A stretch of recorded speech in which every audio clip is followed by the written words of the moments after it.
Welcome. Today we're going to have a look at the GSXR 400. It's warming up just behind me. It actually sounds alright. It's got this exhaust on it at the minute, the cheap Chinese one. Let me just turn it off. So yeah, if you couldn't hear me, we're working on the GSXR. It's sounding alright actually. So it's got a little bit of a running issue which I've been fighting with, and so I bought a seal kit for the carbs from Light Tech, which is all new O-rings. That's all installed. Everything's been cleaned. The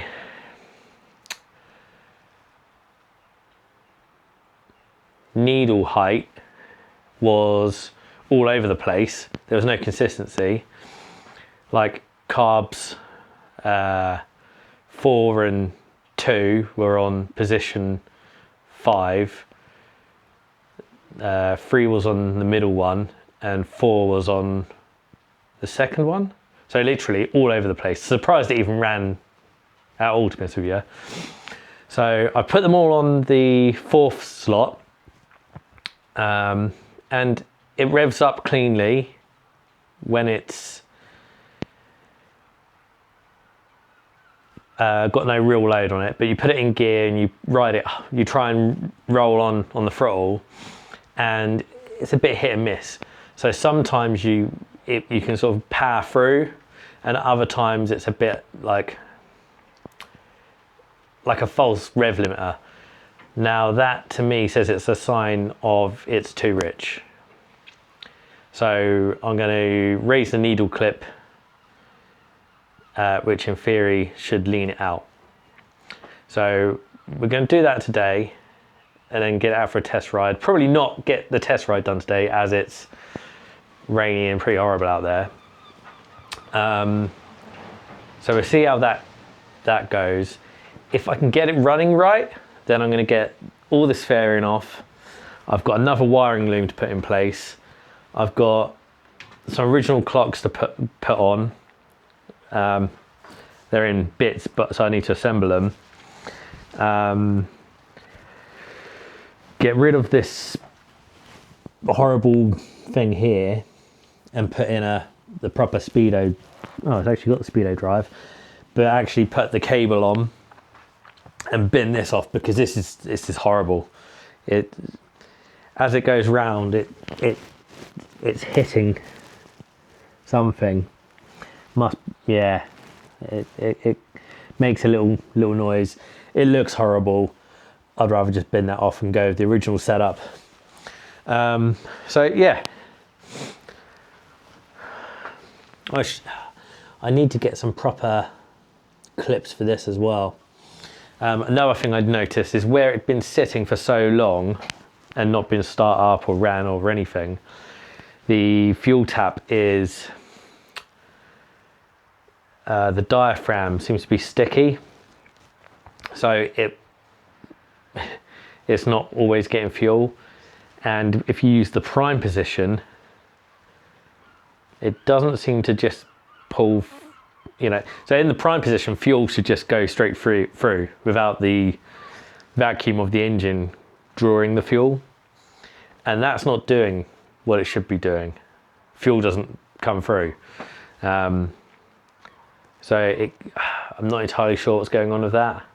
But yeah, I'm going to start off with these carbs and raising the needle. Sorry, lowering the needle. We're going to go into the middle position and see how that goes. So yeah, I'm going to get all this off and then we'll have a little look.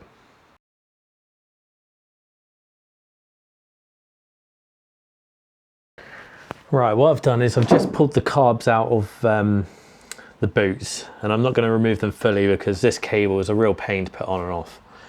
So I'm going to just undo these caps, pull the needle out and adjust it, put them back in, do one at a time. So this is the diaphragm, and this is where the needle lives. It lives within the diaphragm. So in this instance, and they're not always the same, this needle just pushes through.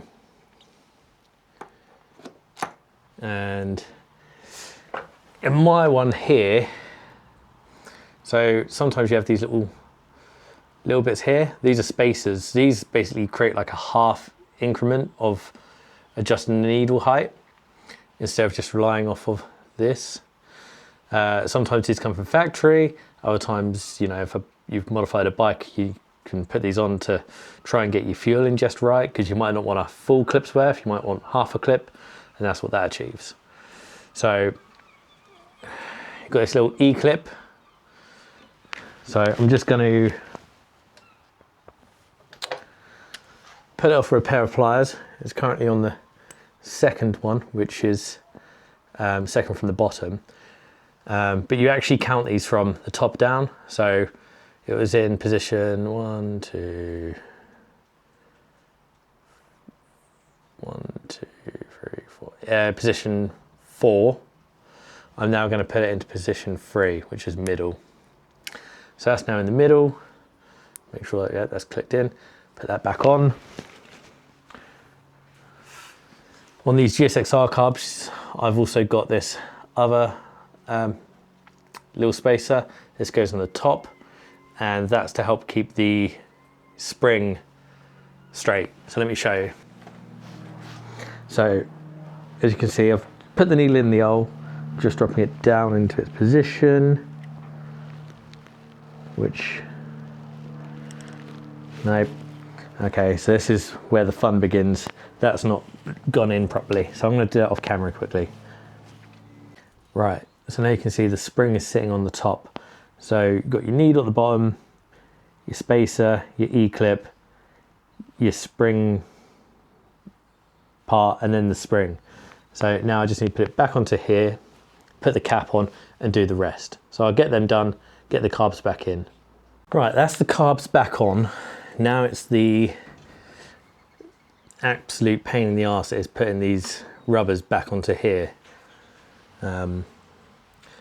These carbs are a nightmare to work on. So if you ever have to, just try and get it right first time, because you very quickly learn to hate it. I've had these carbs off more times than I care to remember. But yeah, I'm gonna fight with getting this on, get the tank back on, and then we'll wait for that to sort itself out and see if we're any better. Because the weather's rubbish, I've gone back to doing the other jobs. So I've got rid of the old set of clocks, they're down there, and I put the originals on. I've put a miles per hour speedo on because I don't want to try and work out kilometers, it's annoying. So that's come from a different bike. Because of how this clock was wired up, it's a cheap Chinese thing, which I've got to say I really hate. And that I don't have the original wiring loom in place. What I've done is, so that I don't butcher up the light panel under here, I've just created jumper wires and then patched them into there.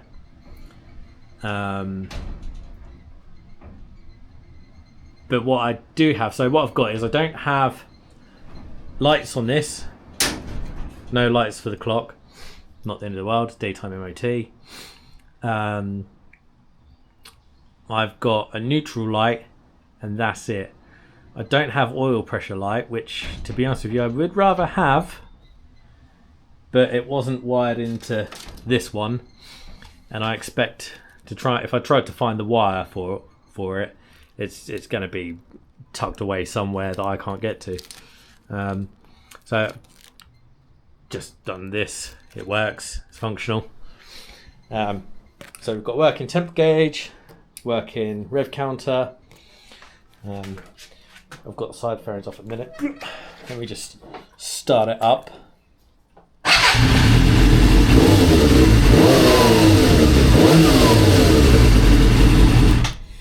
you can see, that needle went down. Right. If I turn this off, it should go down. Yep, there we go. So working temp, working rev counter, horn already worked, working speedo, miles per hour. Sure, you don't need them for the track. You need that, and that's kind of handy. So that's cool. So yeah, I now need to just secure the wiring a bit better on here. The forks are they're a bit seepy. I bought seals ages ago and just didn't do it prior to the MOT.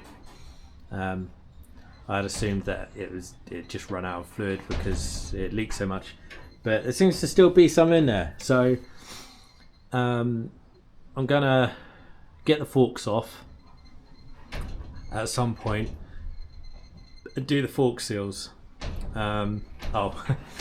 So here's the other thing, this clock bracket, because originally I had only half of one, so it had been cut off here because you don't normally want the rev counter, the speedo, sorry.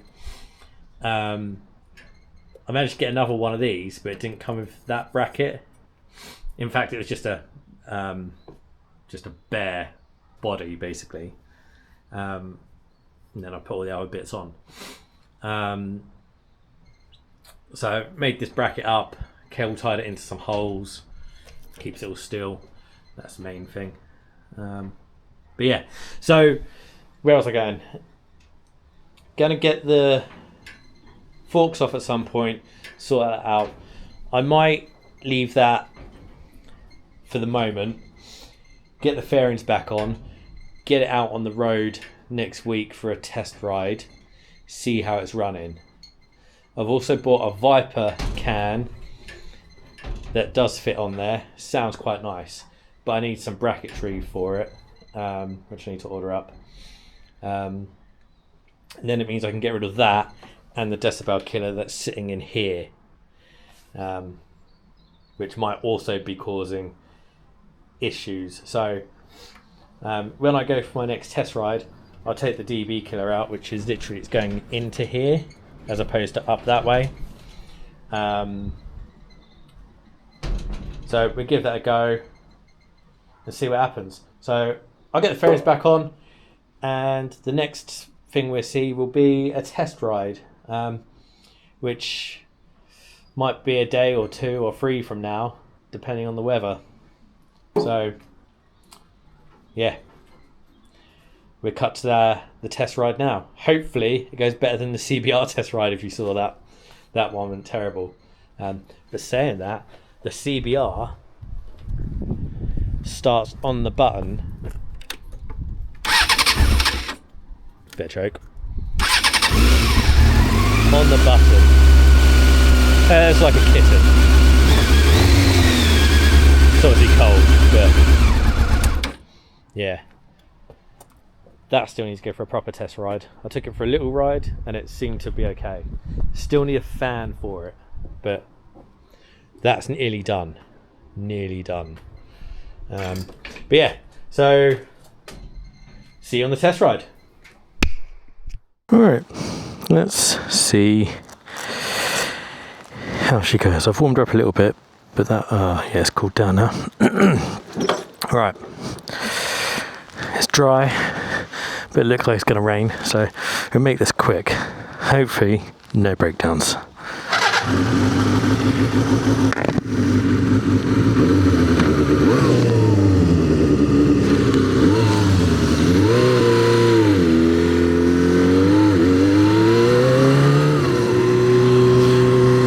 Alright, let's start off here. I've probably chosen the worst time to come out for a test ride, 5 PM.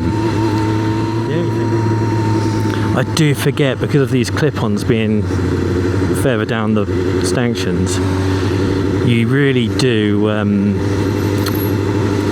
feel it on the wrists and your back.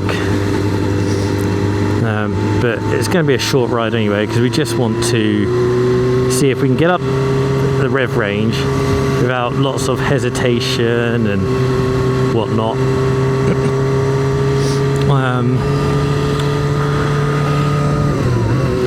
She's warming up. Because I've not used these clocks, I don't know where the I'm happy temperature is. On the RGV, which is the same sort of clock setup, it's roughly where that needle is now.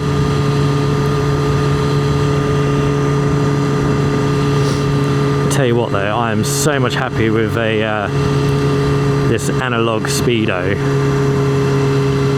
and the rev counter, to be honest. It just feels so much better. It's not Chinese. You know, it's like decent made stuff, and it gives you, it gives confidence in its readings. How much is petrol at the minute? Hidden behind that sign in the lorry. Great. I reckon around 8,000 RPM we're going to hit a bit of a struggling noise. I don't think it's going to pull as hard as I want it to. We're about to find out because there's a dual carriageway.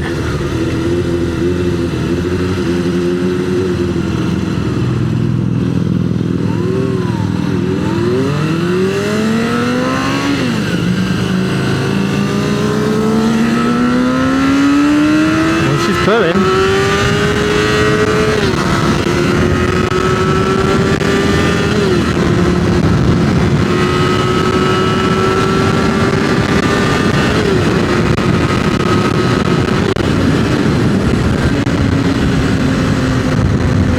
Pulls all right.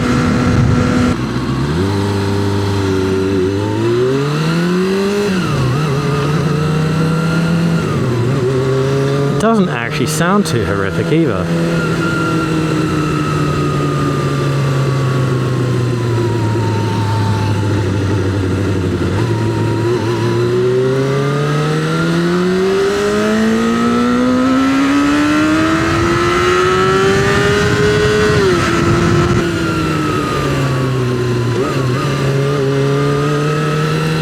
Give it a few beans.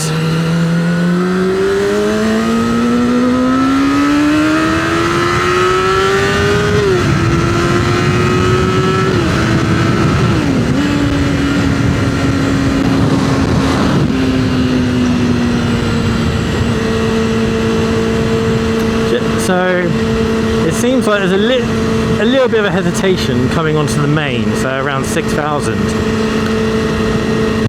I'm not too worried about that, and it could be the exhaust.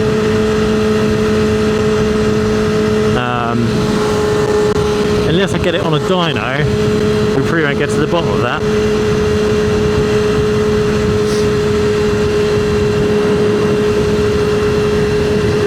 But I don't think I'm too worried. It felt like it lagged a bit in 6th gear when I was trying to come on the throttle. So like now, am I in 6? No, now I'm in 6. So on the throttle, it's sort of sitting. Can you see that? It's sitting at 7,000, not really going over. I think it's still a touch rich. Maybe.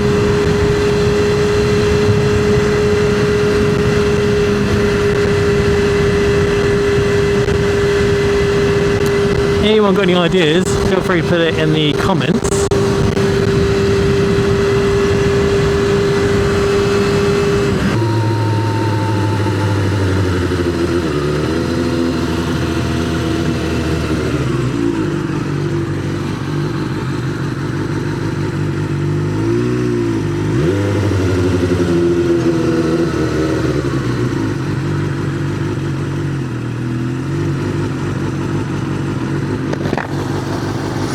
Alright, well, we're definitely a million times better than we were. There's probably a couple of little niggly bits still to do. Between sort of 6,000 and 7,000, it can be a bit, you have to sort of work your way through it. So I'd say that's going off of the pilot and onto the main. So maybe I need to look at the mixture, because when I rev it, it comes back down a little bit slow. See it holding? Yeah, comes down. So maybe I'll give that a little adjustment. That might help. Once I've sorted that bit out, I'll try again. If that still doesn't fix it, I can look to, if you remember on the carbs, I can take the little spacers off and see if that makes a difference. I could also get the new fuel diaphragm for the tap, which, to be fair, might also have a problem anyway.